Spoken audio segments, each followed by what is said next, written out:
Hello, Janeites, and welcome to Austen Chat, a podcast brought to you by the Jane Austen Society of North America. I'm your host, Brecken Wood from the Georgia region of JASNA. Happy 2025, listeners! As many of you know, this year marks Austen's 250th birthday. Huzzah! JASNA will be celebrating all year long with special guests on the podcast. Here today to help us kick off this year of celebration is professor and author John Mullan. John is the Lord Northcliffe Chair of Modern English Literature and Head of Department at University College London. He is a specialist in 18th and 19th century literature and has published widely on that time period. John is a regular TV and radio broadcaster and a literary journalist. He writes on contemporary fiction for The Guardian and was a judge for the 2009 Man Booker Prize. His books include How Novels Work, Anonymity, A Secret History of English Literature, The Artful Dickens, and of most interest to us, What Matters in Jane Austen, 20 Crucial Puzzles Solved. Welcome to the show. Thanks very much, Brecken. Good to be here. Okay, John, you have been a plenary speaker at multiple AGMs and have presented to several JASNA regions, so I know you are a favorite speaker of many of our listeners, and I'm so glad to have you as our first guest for Austen's 250th. Well, that's very kind. Can I just say JASNA is my favorite audience? Oh, wonderful. Because instead of putting up PowerPoint slides, all I have to say is just imagine Volume 2, Chapter 3, Mansfield Park, and everybody in the room, I can see opening it in their heads. We're there. We're all there. You're starting with such a high bar already. You don't have to lay any groundwork. No. I just did my first presentation at the AGM in Cleveland, and it is so fun talking to a room full of people who know exactly what you're talking about already. Yes, indeed. And so we can do deep dives, which we're going to do today. So let's start with an Austen-inspired round of the game Would You Rather? This is how we start our episodes. John, would you rather have Mrs. Bennet for a mother or Lady Catherine de Bourgh?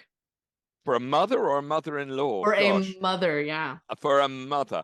Well, I think I'd take my lead from Elizabeth Bennet herself. And I think although you're choosing between the devil and the deep blue sea, it would be even worse to have Lady Catherine de Bourgh, because Mrs. Bennet, you can sort of maneuver around, and also should have, now and then she'd retire to bed because of her nerves, wouldn't she? And you could get on with stuff. Whereas Lady Catherine de Bourgh would be, as we say in Britain, in your face all the time, telling you what to do, and you'd be having to fend her off, and that would become exhausting and wearisome. So you can see that in Pride and Prejudice, Elizabeth has a modus vivendi, doesn't she, to have to deal with her mother. And that would be, I think, an easier thing to come at than a way of living with Lady Catherine de Bourgh. And I guess if you're looking at the products, it's kind of, would you rather be Elizabeth Bennet or Anne de Bourgh? And the answer there is obvious. So. Oh yes, or poor old Charlotte Lucas is having to see her pretty often, isn't she? It's true. There are some benefits of having her nearby, but you have a lot to deal with. Oh, yes. Okay, so as many of our listeners will know, John is excellent at providing fascinating analysis and insight into Austen's novels. And so for our episode today, we will be delving into passages from the 4 novels published in Austen's lifetime so that we can discuss different aspects of her genius as a writer. But before we get into the quotes, I want to first ask you this, John. After 250 years, why are we still reading Austen? Well, because she writes so well. I mean, what can I say? I mean, what I would say is the sort of the slightly dusty literary academics answer, which is that there's so many wrong answers to that question given, I think. So whenever people are asked on, I don't know, radio or TV in the UK about it, they always say, oh, because she writes about money or love or courtship or property or class, and all these things are abidingly interesting. But actually, like many of your listeners, I've read lots of those novels written around the same time as Jane Austen, some of which are perfectly okay, which are about all the same things. I've read Maria Edgeworth and Fanny Burney and Mary Brunton, and none of them have lived on in the same way, because it's not what Austen writes about. It's the extraordinary life that's in every sentence of hers. So that when I was looking at some of the passages you'd suggested to me, Brecken, for today's discussion, Mm. I was looking at one or two in Emma, and I was seeing things that I'd never seen before. And that always happens, doesn't it? And I've read Emma, I don't know, but probably in my life, maybe right the way through 15, 16 times, something like that. Mhm. And definitely, as soon as I started looking at a passage I hadn't really carefully looked at before, I saw these extraordinary web of minute connections between it and other things going on in the novel. Mhm. And I think only Shakespeare's in English literature, only Shakespeare has that incredible thing. She must have held, I think, in her head as she wrote, whenever she wrote a new bit, she could sort of remember every other bit. It's like encyclopedic knowledge of her own work. Yes, extraordinary. Mhm. And so it's endlessly rereadable, and also, unlike Shakespeare or many other great writers, she has this remarkable thing, which I think is almost unique, which is that an intelligent 13-year-old can read one of her novels and totally get it. Mhm. And then you read it for the 10th time in your 50s, and you see all sorts of new things, and it means different things. And that mixture of sort of simplicity and complexity is really extraordinary, I And think. yeah, and I've said this before, but something that I find amazing is that when I was reading them as a 13-year-old girl or a 15, 16, I identify with the heroines. I felt for Marianne.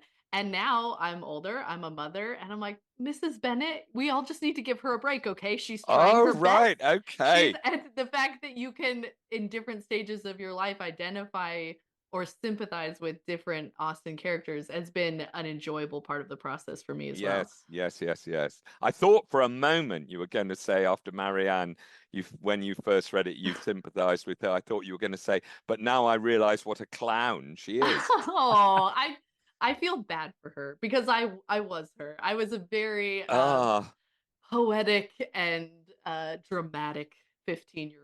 And so I I have a can't, soft spot. I can't believe you were quite as humorless as Marianne is. No, no. And I don't think I had such a passion for dead leaves, but yeah, no, it's extraordinary. Well, let's start with Sense and Sensibility. We're just going to kind of Okay, go in the order that they were published in Austen's lifetime. And let's start with this passage about Marianne, which I think is so wonderful. I'll read it and then I'd love to hear okay, your thoughts, okay, John. great. It says Marianne would have thought herself very inexcusable had she been able to sleep at all the first night after parting from Willoughby. She would have been ashamed to look her family in the face the next morning had she not risen from her bed in more need of repose than when she lay down in it. But the feelings which made such composure a disgrace left her in no danger of incurring it. She was awake the whole night, and she wept the greatest part of it. She got up with a headache, was unable to talk, and unwilling to take any nourishment, giving pain every moment to her mother and sisters, and forbidding all attempt at consolation from either. Her sensibility was potent enough. Well read. Oh, thank you. Yes. So, do you want to say why you chose it, or do you want me to say what I think about Well, it? I think I it's an aspect that, well, I mean, it speaks to the title, certainly, right? Sense and Yes, Sensibility. yes, And I think an aspect of the novel that I find really interesting is Marianne. We think of her as, or she thinks of herself as so genuine and sort of it's that teenage trap of thinking that you're so unique and original and nobody understands you. But really, she's following exactly the yes, form of sensibility. Like, this is the proper way to behave, and this yes, is how heroines do it, and I'm gonna follow it to the letter. And I yes, love that she watches herself as a tragic sensibility heroine.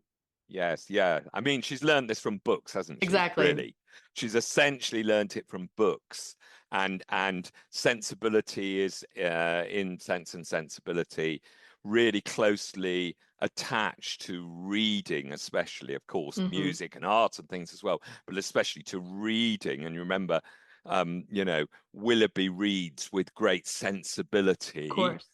and of course, Edward doesn't read with enough sensibility. And that's that's reading aloud, of course, as mostly reading in Austen novels means reading aloud. Mm-hmm. And yeah, she is, as we would say now, and I think it's a word my students have started using it only in the last 3 or 4 years, but maybe it goes back a bit further in the States. Performative. Yes, This is performative, that's a isn't it? perfect word for it. Yeah. Yeah, it is. And it's also, I think, quite an unusual paragraph in the sort of sweep of Jane Austen's fiction, because Austen's doing here something I think she doesn't really do very much, or she does decreasingly Mm-hmm. through her novels, Sense and Sensibility, of course, being her first published novel, which is that she can't resist a sarcastic comment. Mm-hmm. And, you know, that thing Virginia Woolf says about Jane Austen, which I think it's generally true. She's inscrutable. She's absent. She's Uh-huh. not there. But in Sense and Sensibility, now and then, she can't resist making a comment. And that last sentence that you read so amusingly, which has an I was going to exclamation. point out the exclamation point. Yeah. Yeah, her sensibility was potent enough. Now, of course, a lot of Sense and Sensibility is percolated through Eleanor's consciousness. Mm-hmm. But this is Jane Austen exclaiming sarcastically, sardonically at Marianne's performance of all the symptoms of distress. And of course, this has it has a neat, we discover it has an elegant narrative function, which also has a psychological truth about it, which is that Marianne sort of gets ill twice in the novel, doesn't she, from having been abandoned. Mm-hmm. And the second time she really does get ill and almost dies. Right. Although she's done a bit of walking in wet grass to bring that on, hasn't she? In just a stocking. Uh-huh. But this one is just an act, and the two are sort of balanced against each other. And it's very wittily done, but it does feel like this is a different from Jane Austen from the one that she goes on to become, Mm-hmm. I think. And there are more occasions, if we can put Northanger Abbey out of the reckoning for the second, because she comments as an author a lot in that, and that's one of the ways it's a sort of earlier work, I think. Mm-hmm. But if you think of the other 5 novels, I think Sense and Sensibility has many more occasions when Jane Austen just can't resist a very amusing comment, Mm-hmm. Oh, Lady Middleton comes to visit the cottage for the first time with one of her children, and Jane Austen, they're always going on, how tall the child is or isn't. And Jane Austen says, oh, if you've got nothing to talk about, always useful to have a child, isn't it? Yeah. And that's not Eleanor, that's Jane Austen. Uh-huh. And I think that direct sort of authorial intervention is what marks this out as an earlier work than the other novels. Well, you brought up Virginia Woolf, and I was sure the quote that you were going to mention was her quote about, of all great novelists or all great writers, Austen is the hardest to catch in the act of greatness. Yes. And I really felt that when I was picking passages for our episode today, because it's hard to exclude her greatness. Like you said, it's so many of her themes and her characterizations, they're woven, they permeate the entire novel. And so plucking them out and to try to cherry pick them, you really lose the context. Yes. But I will say, I mean, another quote from Sense and Sensibility, one of my favorite in the whole novel is, so I don't think we'll get into the toothpick case scene because it's very long, but I think it's hilarious. But later, when Robert is blabbering on about being excessively fond of a cottage, he just talks and talks and talks, doesn't leave any room for Eleanor to say anything. We get this wonderful line, Eleanor agreed to it all, for she did not think he deserved the compliment of rational opposition. Yes. That's like a mic drop moment for me for Jane Austen. It's a culminate. It's so Eleanor because it's not just understated. She just doesn't really say anything. Yes. Well, also it's characteristic of not just her, but of the novel as it is channeled through her. Mm-hmm. In a way, 2 things are happening.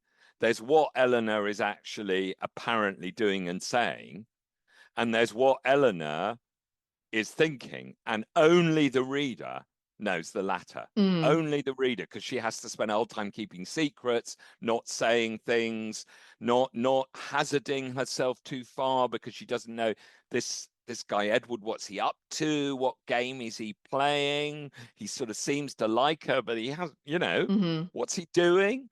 And there's her sister Marianne making every mistake of over committing herself Mm-hmm. on the basis of no good evidence alongside her. So I think in a way that is really the most fascinating and sort of singular thing about Sense and Sensibility.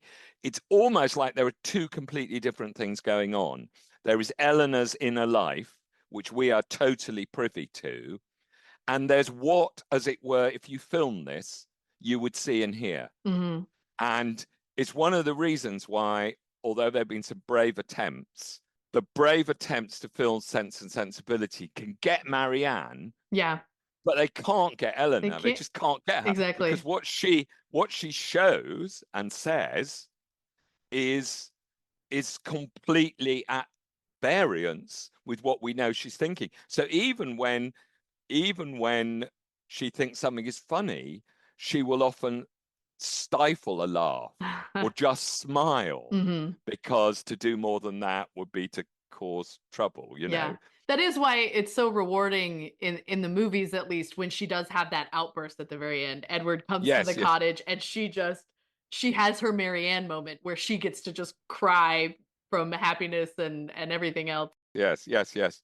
But I note that in the most accomplished film version of Sense and Sensibility, I think what most people think is the most accomplished, the Ang Lee one, Mm-hmm. scripted by Emma Thompson. I mean, I have quite a lot of things I don't like about that, but it's undoubtedly a very well-made film. Yeah.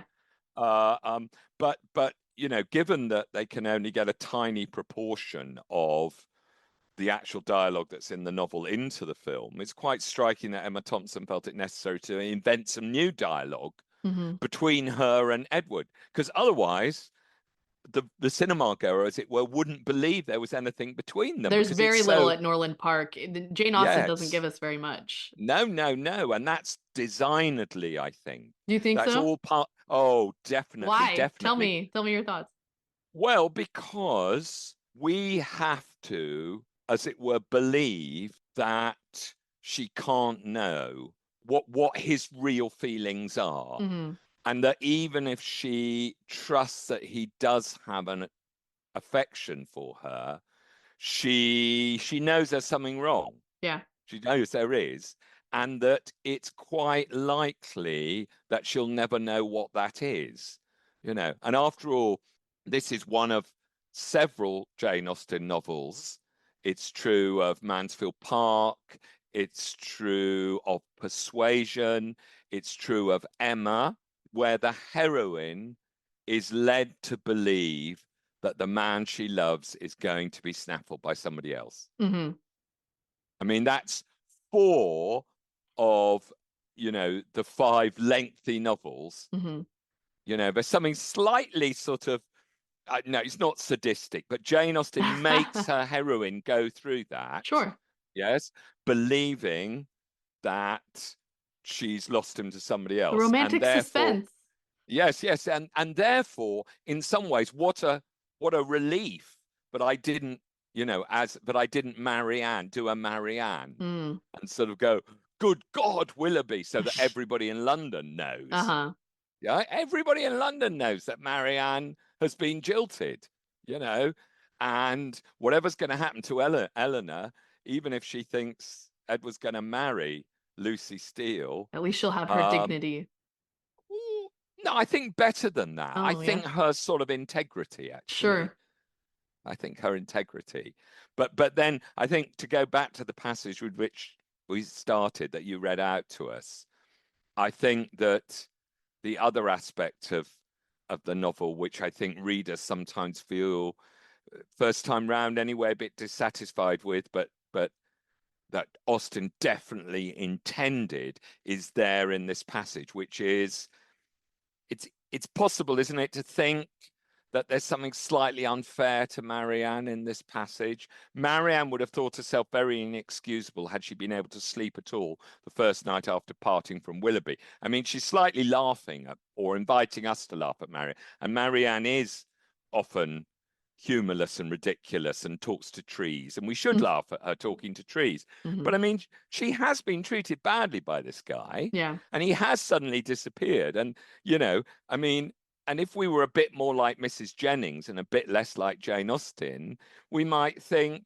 okay, she's overdoing it. But I mean, you know, he gave her plenty of good reason. I mean, Willoughby, even Eleanor believed because of how he acted that there had been an understanding. And so, yeah, Marianne's not completely out of line. Yes, but she does get, you know, it's common when I sort of teach Sense and Sensibility sometimes to students who haven't ever read it, that they feel that the arc of the novel is one which is designed to sort of punish Marianne. It does feel that way. Yes. Yeah, but she doesn't die at least, which most she doesn't die. She doesn't die. Characters but would you know, have at the time. But she more or less, as I'm sure you've noticed, you know, you say that there's not much between Edward and Eleanor to indicate the sort of voltage of mutual attraction. But there's a good sight more than there is between Marianne and Colonel Brandon. They never speak to each other at all. Certainly. they just, and you know, it says you know, Colonel Brandon came to the cottage to talk to Eleanor and look at Marianne, you know. And of course, you know, that is quite funny, but it's Jane Austen preparing us and arguably preparing Marianne for a marriage to a man who certainly loves her, but to a marriage which is a kind of admission of defeat in some ways. Oh, it's sad. It's sad. And like you said, hard to adapt to film because you have to make Colonel Brandon seem more romantic than he does in the novel. Okay, I love this, but we got to move on if we're gonna get move on. Let's go to Pride and Prejudice. I watched your lecture that you did from Jane Austen's house, and that was really enjoyable. And so I wanted to do this quote from Mrs. Bennet because you talked a lot about her and her contradictions. It's the conversation that begins. She says, "Well, Lizzie," said Mrs. Bennet one day, "what is your opinion now of this sad business of Jane's? For my part, I am determined never to speak of it again to anybody. I told my sister Philip so the other day." Yes. And you gave examples of how she's always doing that, where she will say something and then either immediately contradict herself, or you gave some examples where it's almost the entire novel later. And you have to, like Jane Austen, sort of hold that information in your mind and remember that Mrs. Bennet is directly contradicting what she had said earlier. Yes. I mean, she's wonderful like that, isn't she? And of course, and I mean, she has to manage it about Mr. Darcy, doesn't she? She says what a terrible person she is, and then he is, and then finds out that he's about to become her son-in-law. And there's a wonderful bit where she's looking around for something to say. She says, "And so, Mr. Darcy, so handsome and so tall." Tall, yeah. Well, and it's funny, but also isn't that something that Bingley says about him earlier? Like, I wouldn't have near as much respect for him or be nearly as afraid of him if he weren't so tall. Yes, but that's and that's in an exchange where it's a really interesting little exchange. Isn't that the one where Mr. Bingley's saying you should see Mr. Darcy on a Sunday evening in the countryside? And he gets a bit scary because he's all broody and feeling sort of melancholy and grumpy, and his grumpiness is becoming something. And there, you know, he is quite scary. And one of the great things is Elizabeth, the only person who's not scared of him. I mean, that's the turn on in a way, because you know, even her dad says, "Oh, he came to ask me my permission." But I mean, I can't imagine he's the kind of person you'd ever not give him what he asked for. Right. But of course, Elizabeth does exactly that. She doesn't give him what he asked for. But yeah, this bit of Mrs. Bennet. I mean, she goes on, doesn't she? She says, but I cannot find out that Jane saw anything of him in London. Well, he's a very undeserving young man, and I do not suppose there is the least chance in the world of her ever getting him now. There's no talk of his coming to Netherfield again in the summer, and I've inquired of everybody, too, who is likely to know. So, I mean, it's not just her sister. I mean, she's out spraying information around. And saying this same line to everybody, that she's determined never to speak about it again. She says Yes, that line yes, to yes. every single person in Yes. Meryton. Yes. I mean, on one of the entertaining things about Pride and Prejudice, which I think becomes a really complicated and deep thing in Emma, is inviting you to imagine this sort of community of people you never actually meet. Most of them you never meet. The people of Meryton, the servants in the house, the fact that people are gossiping all the time, that things are becoming known, and you know, and I think this is one of those things that contemporary readers would have been much more sensitized to than we are. We have to sort of realize it, that there's a bit later on in the novel, isn't there, where Elizabeth is trying to get her mother to restrain herself after news of Lydia's, well, it's not even an elopement, her disappearance into London with this rake comes back to them. And there are servants all around them, and they're talking, and because they're human beings, they're going to talk, and they're going to tell their friends who are servants in other people's houses, and tell people they know in Meryton. You know, that thing, in times of trouble, one can never see too little of one's neighbors.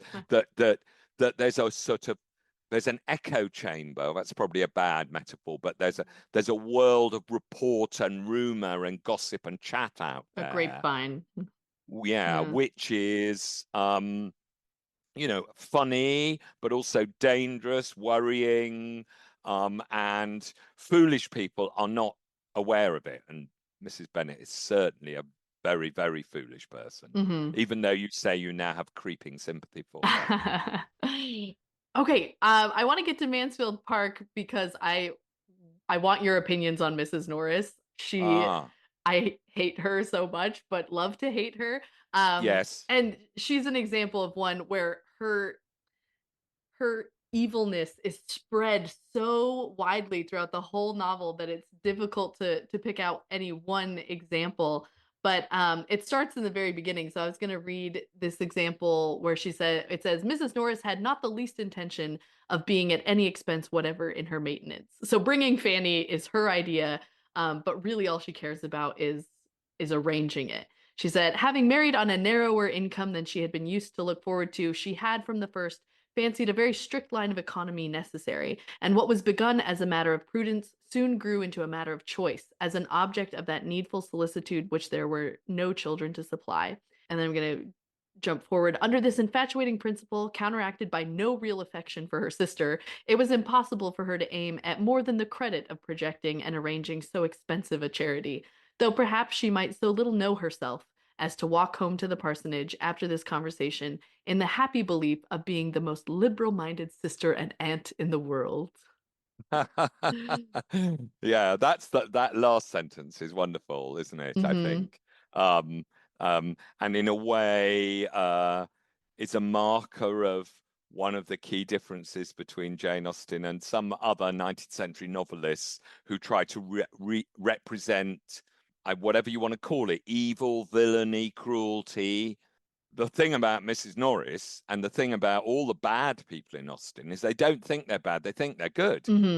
I'm sure that Mr. Elton, who strikes me as a horrible human being, thinks of himself as a good person. And Mrs. Norris certainly does, and occasionally can quote scripture if she needs to, and has a great line in telling people what kind of person she is. I mean, shortly before the bit that you read out, Breckin, there's a chunk of her. She doesn't converse. She talks in bits of monologue, and very often in her bits of monologue, there are things that she says about herself, and they're utterly untrue.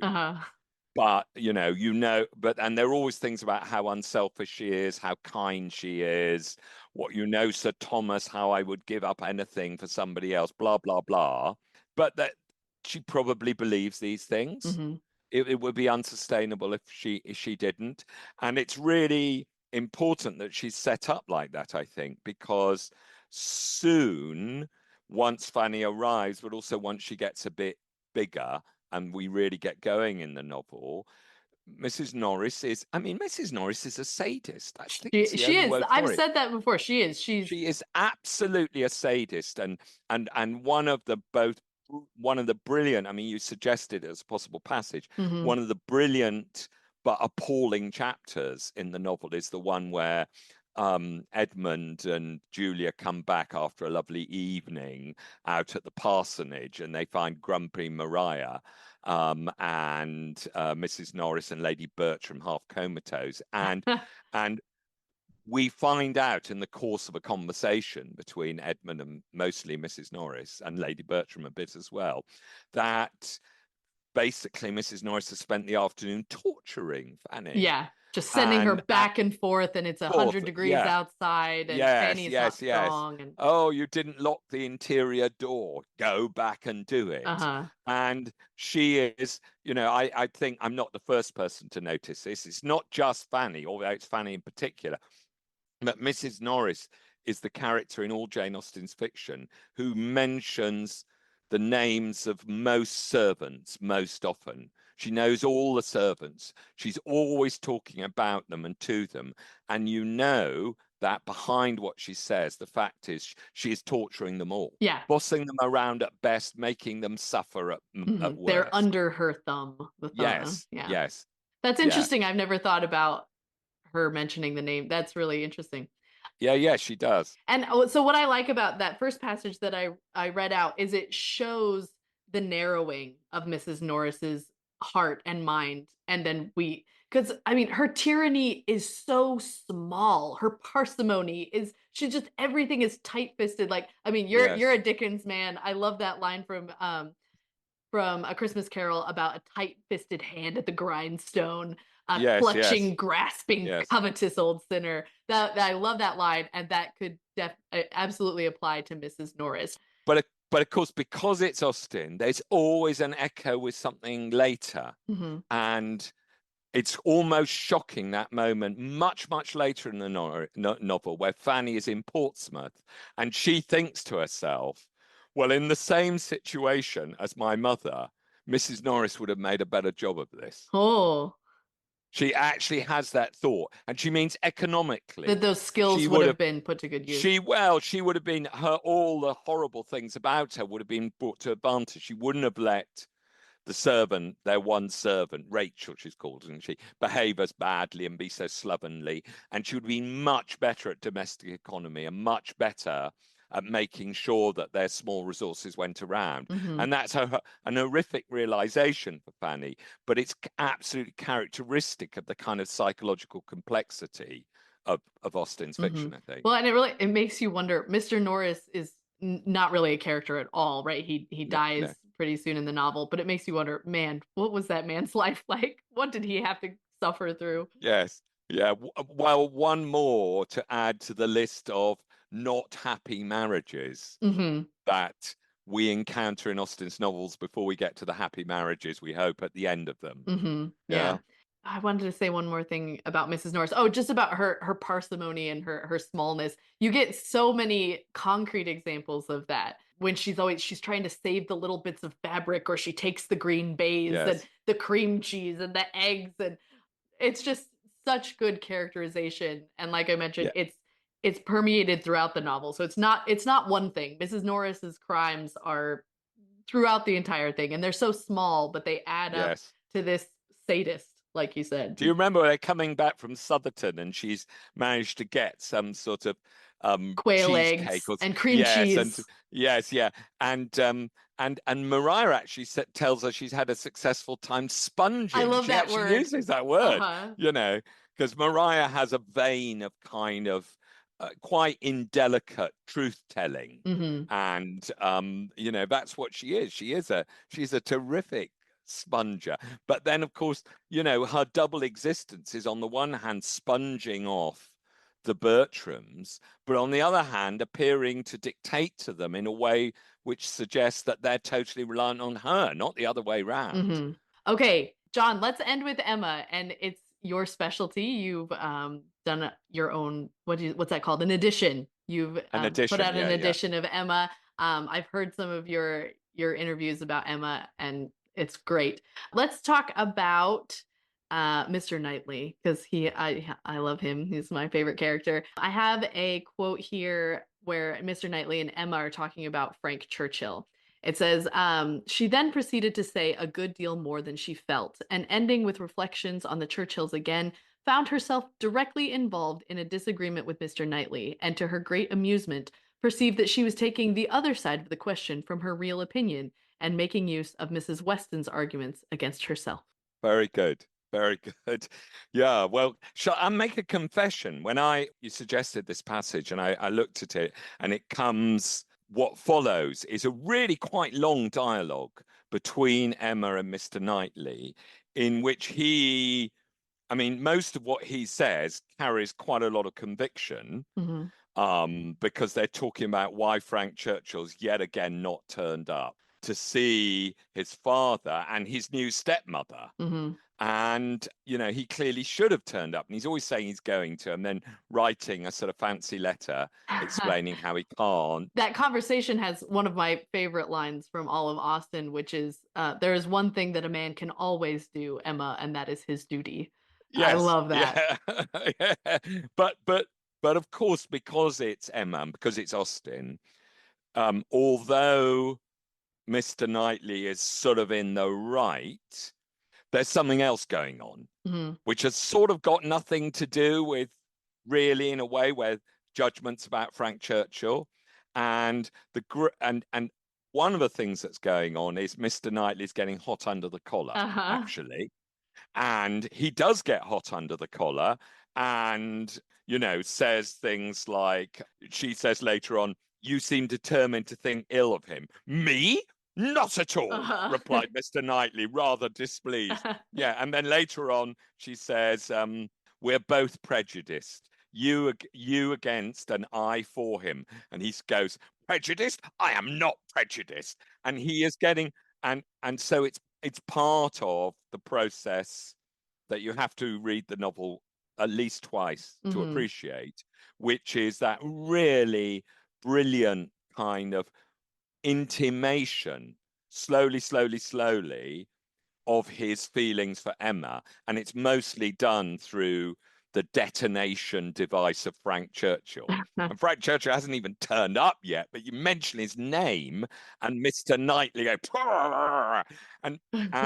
but also here that there's something which actually I'm not sure I quite noticed before you chose that paragraph you read out, which is the importance that Emma is, as we say, winding him up. She is teasing him. And it's really important, isn't it, that when we get to that moment where it goes through Emma with the speed of an arrow, that Mr. Knightley must marry no one but herself, that although this is the first moment that she's realized it, actually all the way through the novel, she's sort of realized it. And what is she doing here? What is she doing here? She's sort of teasing him. She's provoking him. She's, and in one way, we know that when a woman teases a man in a Jane Austen novel, but dare I say in life, that it means there's something there. There's something there. But this is different, I think, from Elizabeth teasing Mr. Darcy.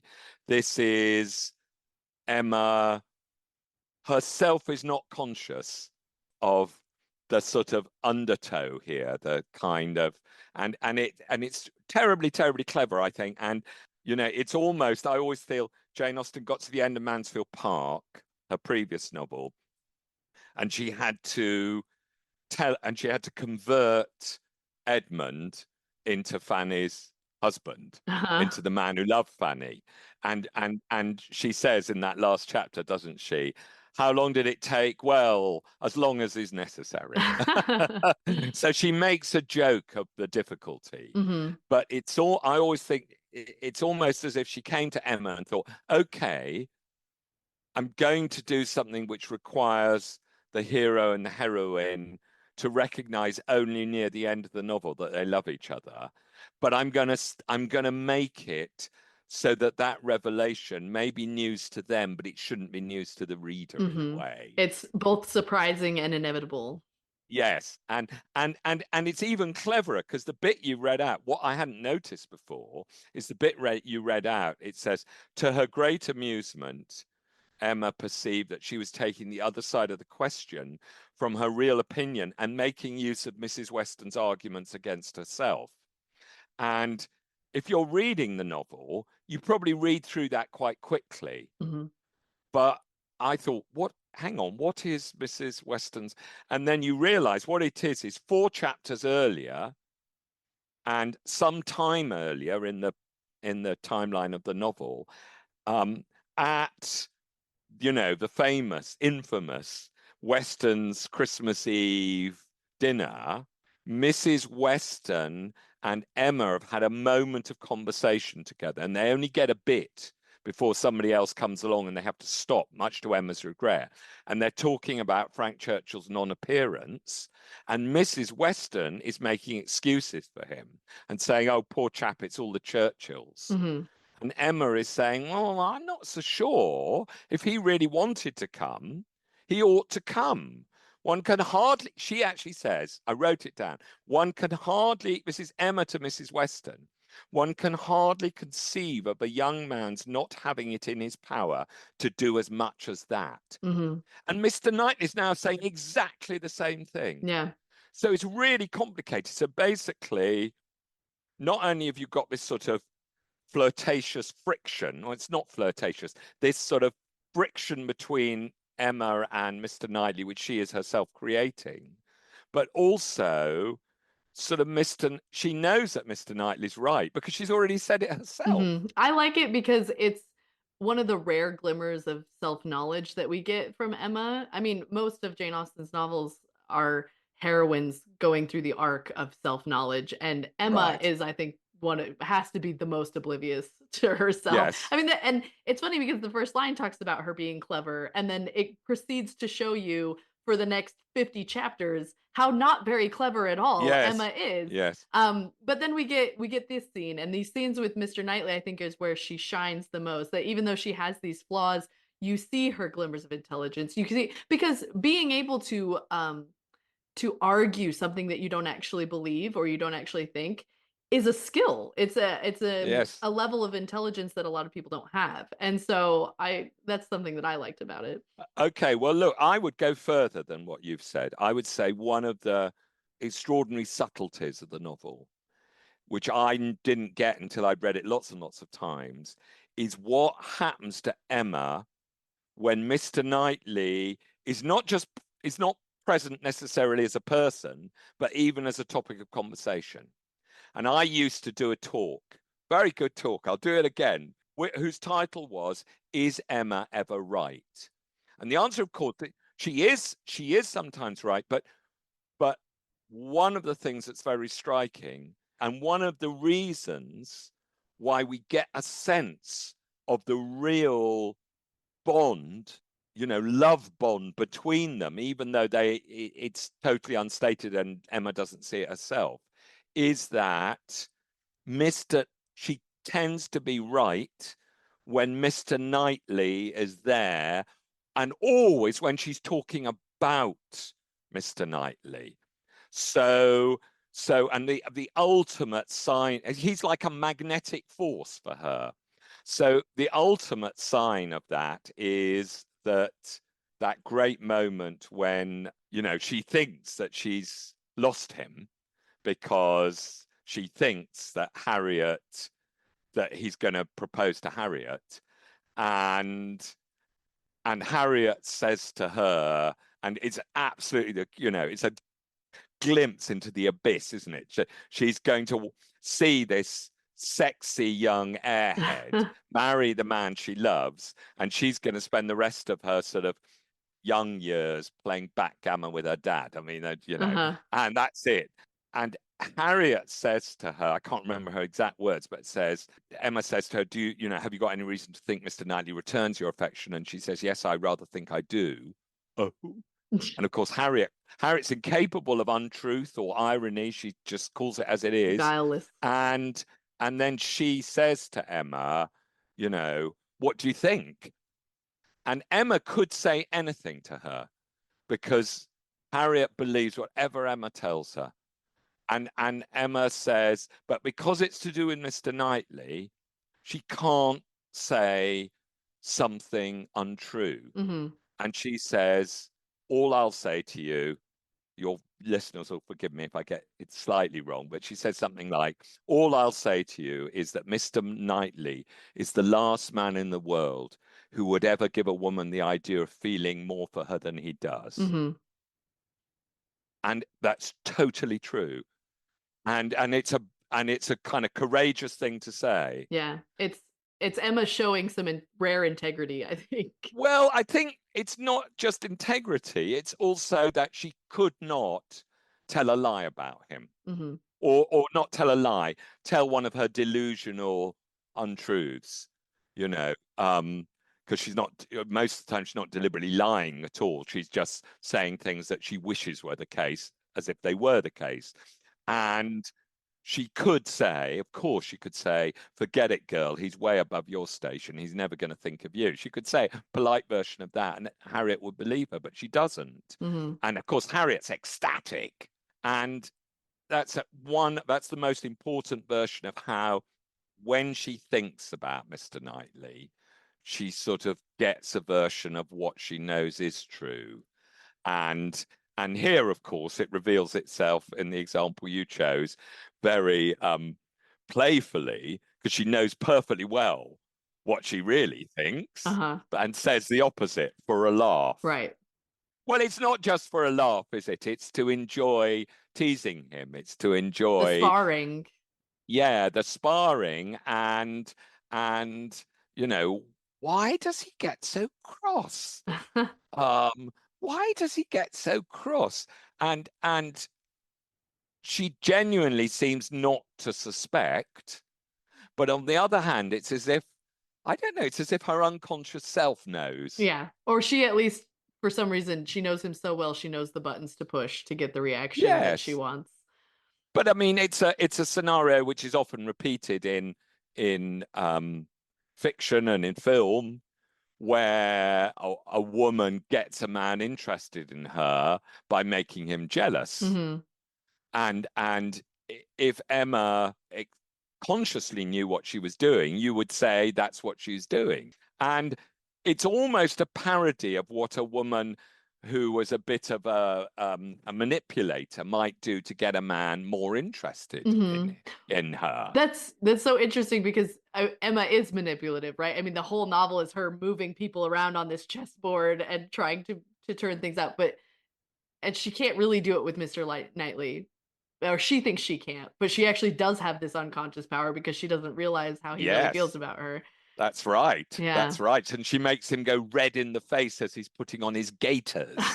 And actually she does. She does have some power. And also, of course, it's got so many layers to it, this dialogue you chose. Of course, he is the one person with whom she enacts a kind of playfulness. And we know that playfulness, you know, we know from Pride and Prejudice how sort of erotically charged, I suppose you might say, that is. And there's there are other bits in the novel where she will sort of tease him. And what's he say? Ridiculous girl. There and when she's teasing him about coming in the carriage, and he says ridiculous girl, but not at all in anger. He likes it, really. You know, I did once read the novel trying to look at what Mr. Knightley was doing and saying, and how it indicated his feelings for Emma. And it is minutely sort of choreographed, the feelings that he has, and how Frank Churchill has almost he's just almost designed to get him To get him to going. get him going. Yes. Yes. I would love to hear your lecture about Is Emma Ever Right? Because I once read the entire novel trying to determine, is Emma ever right? Does she ever say anything? And it's amazing the number of times she makes declarations and they're Yes. just wrong. She's just wrong Yes. every time. Yes. It's Yes. astounding. Yes. Yes. And however, and even better, of course, and very tricky but delightful for the first time reader of Emma, how she makes those statements in her head, you know. So of course, when you say things, you're adjusting them to the people you're saying them to. So that is a reason to get things wrong quite often. But the number of times the novel will say she understood. She understood. She understood just, and And she just really, doesn't.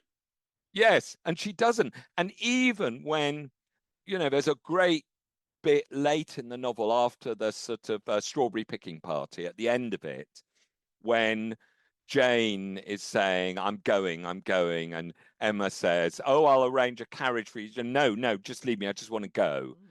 And Emma thinks, as we often do, that it's her better self has taken over. So she's not been very friendly to Jane Fairfax, but now she sympathizes with her. And it says something like, she understood just how she felt. She doesn't She has understand no at idea what's all. going on. No idea whatsoever. But she's confident, and even more confident than usual, because she knows at this moment she's not being horrid, meddling, bossy, interfering Emma. She is being a better self. She's being sympathetic. She's being fellow young woman And she's Emma. still wrong. Actually, and she's still totally wrong. Yes. What is it? With that wonderful line later on, after actually Emma and Mr. Knightley have declared their feelings for each other. Seldom, very seldom, does complete truth belong to any human disclosure. I just feel like that should be engraved on all our walls, that even at the moment when they're laying themselves bare. Yeah, in fact, there's a whole load of misunderstandings going on, that she can, they only declare, Mr. Knightley only declares himself at a moment when Emma has thought he was going to say that he's going to marry. Yeah, and he doesn't know that that's what she's thinking, and she's done this rather brave thing of saying, actually, I was unfair to you. Please do tell me what you're going to say. Oh, this has been so much fun, John. I've really enjoyed it. Well, that's very kind. It's been great fun for me too. Yeah, where can listeners go to learn more about your books and your work? Oh, I don't have a website or anything. I'm very behind the time. Google. Apparently, there's quite a lot of me wittering on about Jane Austen on the net. But of course, I mean, the thing I would really like people to do is read the things I've written about Austen, my sort of introductions to Sense and Sensibility and Emma. But I guess, but lots of your listeners might have come across it.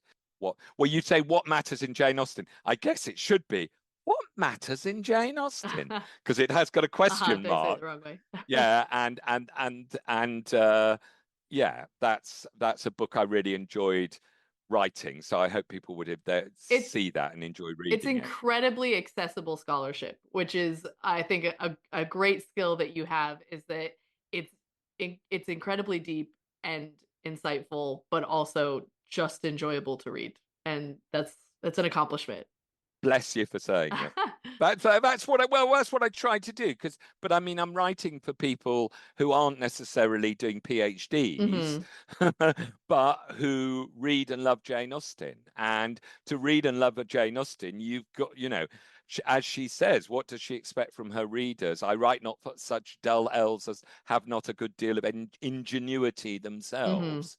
And good readers of Jane Austen have to be really switched on. Sometimes we need help with the ingenuity, and John Mullan is here to provide that ingenuity for us if you're feeling dull on any particular day. Well, I think once you read Jane Austen, it gives you the wonderful illusion that you're a clever person, doesn't Exactly. it? But then, unfortunately, you have to close the book and return to your soul self. Well, thank you so much, John. Well, it's a pleasure. Thanks very much to you, Brecken. Hello, dear listeners. I just wanted to ask you a favor. If you've enjoyed listening to Austen Chat, please consider giving us a 5-star review on Apple Podcasts and leave a comment saying what you like about the show. The more positive reviews we get, the more people will see and hear about the podcast, and the more Austen fans will find to join our community. Though Emma Woodhouse may have disagreed, I side with Mr. Weston. One cannot have too large a party or too many Janeites.